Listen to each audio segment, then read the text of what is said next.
दोस्तों, आज हम एक ऐसे मुद्दे की तह तक जाने वाले हैं जो बिहार के लाखों युवाओं के आज और कल से सीधे तौर पर जुड़ा हुआ है। हम बात कर रहे हैं 2026 के बिहार जॉब मार्केट की। एक तरफ तो राज्य में बम्पर सरकारी नौकरियों का एक बहुत ही शानदार अवसर सामने आ रहा है, लेकिन दूसरी तरफ सड़कों पर उतरते छात्र और उनका आक्रोश एक बिल्कुल ही अलग हकीकत बयां कर रहे हैं। अवसर और वास्तविकता के इस पेचीदा ताने बाने को आज हम डिकोड करेंगे। चलिए शुरू करते हैं। आज की इस चर्चा में हम चार मुख्य चीजों पर फोकस करेंगे। पहला, राज्य एक नियोक्ता के रूप में। दूसरा, बीपीएससी टीआरई 4.0 का मौका। तीसरा, इसका एग्जाम पैटर्न। और आखिर में जमीनी हकीकत यानी छात्रों की मांगें और उनका विरोध। तो आइए सबसे पहले बात करते हैं सेक्शन 1 की, द स्टेट एज एम्प्लॉयर। जब हम बिहार जैसे बड़े राज्य में सरकारी नौकरियों की बात करते हैं तो इसके प्रशासनिक ढांचे का पैमाना समझना बेहद जरूरी हो जाता है। 38 ये सिर्फ एक मामूली नंबर नहीं है। बिहार में कुल 38 जिले हैं। इसका सीधा सा मतलब ये है कि जब भी राज्य स्तर पर कोई नीति बनती है या कोई भी भर्ती अभियान शुरू होता है तो उसे 38 जिलों, 101 सब डिवीजन और 534 ब्लॉक्स में एक साथ लागू करना होता है। सोचिए जरा, इतने बड़े लेवल पर लाखों छात्रों के लिए परीक्षा केंद्र बनाना, सुरक्षा व्यवस्था देखना और पूरी प्रक्रिया को सुचारू रूप से चलाना, ये अपने आप में एक बहुत ही भारी भरकम एडमिनिस्ट्रेटिव और लॉजिस्टिकल ऑपरेशन है। और इस बार प्रशासन के सामने जो टास्क है उसका पैमाना है 46,595। बिल्कुल, बीपीएससी ने आगामी टीचर रिक्रूटमेंट एग्जाम यानी टीआरई 4.0 के लिए इतनी बड़ी संख्या में वैकेंसीज की घोषणा की है। ये महज कुछ खाली पदों का आंकड़ा नहीं है, बल्कि बिहार के कोने कोने में बैठे उन लाखों परिवारों के लिए एक सुनहरी उम्मीद है जो एक पक्की सरकारी नौकरी का सपना देखते हैं। आगे बढ़ते हैं सेक्शन 2 की तरफ और बीपीएससी टीआरई 4.0 के इस अवसर को थोड़ा और गहराई से समझते हैं। देखते हैं कि ये भर्तियां आखिर बंटी कैसे हैं। अगर हम इन 46,000 से ज्यादा पदों का ब्रेकडाउन करें तो एक बहुत ही दिलचस्प पैटर्न दिखता है। अवसरों का सबसे बड़ा हिस्सा उच्च कक्षाओं में केंद्रित है।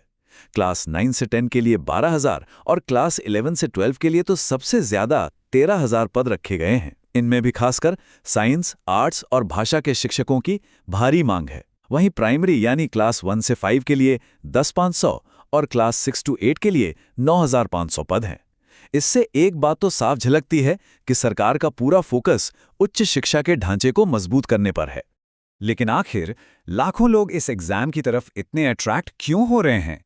इसका सबसे बड़ा कारण है यहां मिलने वाली आर्थिक सुरक्षा। 7वें वेतन आयोग के आंकड़ों पर गौर करें तो सैलरी ब्रैकेट काफी शानदार हैं। जहां बिहार एलिमेंट्री टीचर की सैलरी 40,000 से लेकर 90,000 रुपए तक जा सकती है, वहीं सीनियर सेकेंडरी टीचर का वेतन 51,130 रुपए तय किया गया है। आज के इस चुनौतीपूर्ण माहौल में ये आकर्षक वेतन ही वो मैग्नेट है जो पूरे राज्य के टैलेंट को इन पदों की ओर खींच रहा है। चलिए अब आते हैं सेक्शन 3 पर, इनसाइड द एग्जाम पैटर्न। आखिर इस मेगा रिक्रूटमेंट ड्राइव का मैकेनिज्म काम कैसे करता है और उम्मीदवारों का मूल्यांकन किस आधार पर होता है? अब इस पूरी प्रक्रिया की सबसे हैरान करने वाली बात क्या है पता है? इतनी भयानक प्रतियोगिता होने के बावजूद इसमें कोई इंटरव्यू राउंड है ही नहीं। बिल्कुल सही सुना आपने। चयन प्रक्रिया एकदम सीधी और स्पष्ट है। सबसे पहले 150 नंबर की एक लिखित परीक्षा होगी, उसी के बेसिस पर सीधे फाइनल मेरिट लिस्ट बनेगी और फिर आखिर में सिर्फ डॉक्यूमेंट वेरिफिकेशन। मतलब आपकी पूरी सफलता सिर्फ और सिर्फ उस एक दिन के लिखित परीक्षा के प्रदर्शन पर टिकी है।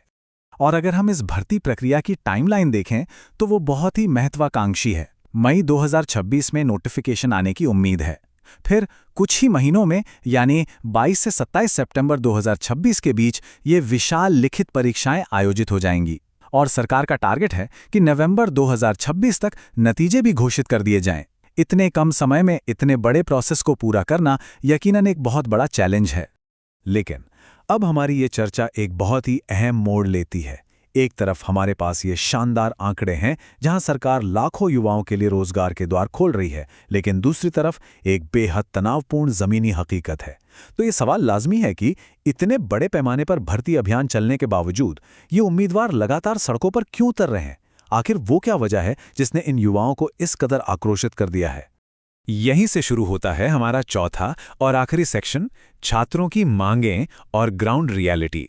इस विशाल भर्ती अभियान की चकाचौंध के ठीक पीछे गहरे निराशा और विरोध प्रदर्शनों की एक समानांतर दुनिया चल रही है। आइए इसे एकदम निष्पक्ष तरीके से समझते हैं। ये जो तनाव है ना, ये कोई एक दो दिन की बात नहीं है। हाल के विरोध प्रदर्शनों का घटनाक्रम देखिए। जुलाई 2025 में डोमिसाइल नीति को लेकर बड़े स्तर पर प्रदर्शन हुए। फिर सितंबर 2025 में कांस्टेबल परीक्षा को लेकर बवाल मच गया। बात यही नहीं रुकी। फरवरी 2026 में पटना यूनिवर्सिटी के छात्रों ने यूजीसी इक्विटी रेगुलेशंस के लिए मार्च निकाला। और अभी हाल ही में मई 2026 में टीआरई 4 नोटिफिकेशन को लेकर छात्रों और पुलिस के बीच सीधी झड़पें सामने आई हैं।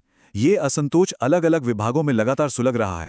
अगर हम इनकी मुख्य प्रशासनिक मांगों पर गौर करें तो सबसे बड़ी मांग है कि टीआरई 4 का नोटिफिकेशन बिना किसी देरी के तुरंत जारी हो। छात्रों का दावा है कि ये भर्तियां पिछले 2 सालों से रुकी पड़ी हैं। इसके अलावा वो कांस्टेबल परीक्षा की आंसर की और परीक्षा के शेड्यूल में पूरी पारदर्शिता मांग रहे हैं। और इन्हीं मांगों को लेकर जब सितंबर 2025 और मई 2026 में छात्र डाक बंगला चौराहे पर जमा हुए तो हालात इतने बेकाबू हो गए कि स्थिति संभालने के लिए पुलिस को लाठीचार्ज तक का सहारा लेना पड़ा। पारदर्शिता के साथ साथ एक और बहुत ही संवेदनशील मुद्दा है डोमिसाइल यानी स्थानीयता का। बिहार स्टूडेंट यूनियन की पॉलिसी डिमांड्स एकदम स्पष्ट हैं। राज्य के युवाओं के मन में यह डर बैठ गया है कि बाहरी राज्यों के उम्मीदवार उनके हिस्से की नौकरियां ले रहे हैं।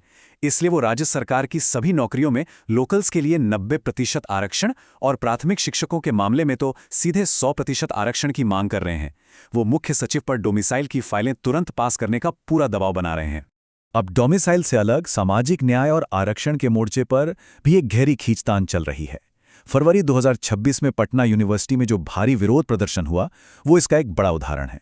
हाशिए पर रहने वाले छात्र समूहों ने यूजीसी के 2026 इक्विटी रेगुलेशंस के समर्थन में जबरदस्त आवाज उठाई। उन्होंने सुप्रीम कोर्ट द्वारा नई आरक्षण नीतियों पर लगाए गए स्टे का कड़ा विरोध किया।